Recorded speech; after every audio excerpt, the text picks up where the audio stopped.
Cinema రంగం వైపు రావడానికి ప్రధానమైన కారణం ఏంటండి? చిన్నప్పటి నుంచి కూడా తనకి ఇంట్రెస్ట్ ఉండేదా? తను 11th ఇయర్కు శారీ కట్టించిన ఫొటోస్, ఫ్రెండ్స్తో దిగిన ఫొటోస్ అవన్నీ అందరు ఫ్రెండ్స్ పంపిస్తుంటే తను కూడా పంపించేసిందంట. ఇంటి నెంబర్ పెట్టింది. ఇంటికి కాల్ వచ్చింది. వెళ్ళిన తర్వాత అక్కడ స్క్రీన్ టెస్ట్, మేకప్ టెస్ట్ అవన్నీ. పాప ఒక్కొక్క దాంట్లో విన్ అవుతూ వచ్చింది. 7 members బాయ్స్, 7 members గర్ల్స్ను రాఘవేంద్ర గారు సెలెక్ట్ చేశారు. అందులో వన్ ఆఫ్ ది పాపని కింది నుంచే లంగా ఇలా పట్టుకొని నవ్వుకుంటూ పైకి వచ్చేసే అన్నారు. On the spot at a time 2 feelings అంటే కళ్ళ నుంచి నీళ్లు పడుతుండాలి, మనసులో నుంచి సంతోషం రావాలి.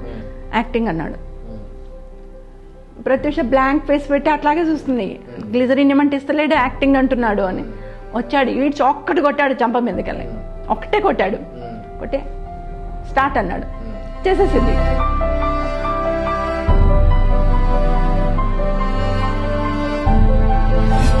ప్రేమ వ్యవహారం ఏదైతే ఉందో అదే తన యొక్క ఇదికి కారణం అని చెప్పేసి అంటారు.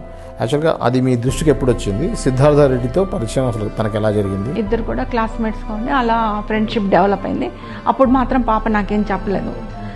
ఎప్పుడు చెప్పిందంటే ఒక 2-3 movies అయిపోయిన తర్వాత ఊరికే కలుస్తూ ఉంటే అటు ఇటు వెళ్తుంటే నేను నా అబ్బాయితో తిరగడం ఎందుకు తిరుగుతున్నావు, ఏంటి, ఎందుకు కలుసుకుంటే ఇటు సంగతి మమ్మీ. ఇప్పుడు మా దగ్గర పెద్దగా ఆస్తులు లేవు. ప్రత్యూష సెట్ అవుతుంది ఇప్పుడే. ఆమె కొద్దిగా ఎర్న్ చేసుకుంది అనుకో, మీరు ఏదైనా బయట పెట్టుకుని, మీరు ఏదైనా వ్యాపారం అన్నా ఏదైనా బిజినెస్ పెట్టుకొని మీరిద్దరు బతకడానికి ఉండాలి. దానికోసం ఒక 2 years వెయిట్ చేస్తే ప్రత్యూష ఎర్న్ చేస్తుంది. ఎర్న్ చేసినాక పెళ్లి చేసుకుందరు కానీ అని చెప్పేసి నేను అంతవరకు ఆపేసిన. ఇంకా వద్దు, ఆర్టిస్ట్ మనకు మ్యారేజ్కి వద్దు అనేది వాళ్ళ దగ్గర.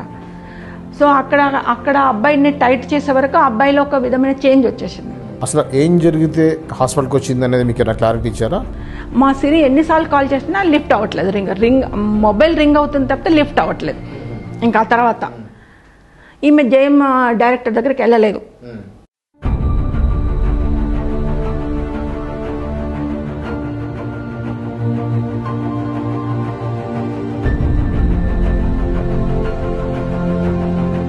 ఆ 6 గంటలకి మీరు ఫోన్ చేసి అన్నారు. 6 గంటల నుంచి హాస్పిటల్లో ఉందని 7:30కి ఫస్ట్ కాల్ వచ్చింది అన్నారు. ఈ 1.5 hourలో ఏం జరిగింది? 1/2 hour 45 minutesలో ప్రత్యూషను అత్యాచారం చేశారు. అత్యాచారం చేసిన తర్వాత ప్రత్యూష కోమాలకు వెళ్ళిపోతుంది. కోమాలకు వెళ్ళిపోతుంటే ఆమెను హిమాయత్ నగర్ తీసుకెళ్లారు. ఫస్ట్ అక్కడ చేసి అక్కడి నుంచి హాస్పిటల్లో అడ్మిట్ చేద్దాము, చనిపోతుందేమో అని భయానికి హాస్పిటల్ అడ్మిట్ చేద్దాం అనుకునే లోపల ఆ హిమాయత్ నగర్ నుంచి హాస్పిటల్కి తీసుకొచ్చే మధ్యలో ఒక 2 గెస్ట్ హౌస్లలో 2 సార్లు మళ్ళీ అత్యాచారం చేసిండ్రు పాపని.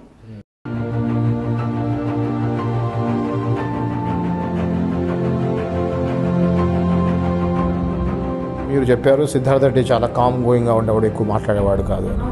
ఈ ఇన్సిడెంట్ మొత్తం జరిగిన తర్వాత, ప్రత్యూష మీకు దూరం అయిపోయిన తర్వాత, చనిపోయిన తర్వాత కోర్టులో మీరు సిద్ధార్థ రెడ్డిని ఫేస్ చేసినప్పుడు సిద్ధార్థ రెడ్డి ఫేస్లో ఎటువంటి ఫీలింగ్స్ మీరు గమనించారు?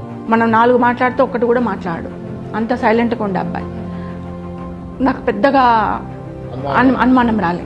అక్కడి నుంచి వాళ్ళంతా ఇదిగా నెగటివ్గా వస్తారు మా మీదకి, నా బిడ్డను చంపే పరిస్థితికి వస్తాడని చెప్పి నేను ఊహించలేదండి. ప్రత్యూష గారి మదరు, సిద్ధార్థ రెడ్డి వాళ్ళ ఫ్యామిలీ వాళ్ళు ఎంతో కొంత పెద్ద మొత్తంలో ముట్ట చెప్పి ఈ కేసు గురించి నువ్వు మాట్లాడద్దమ్మా అని చెప్పారు.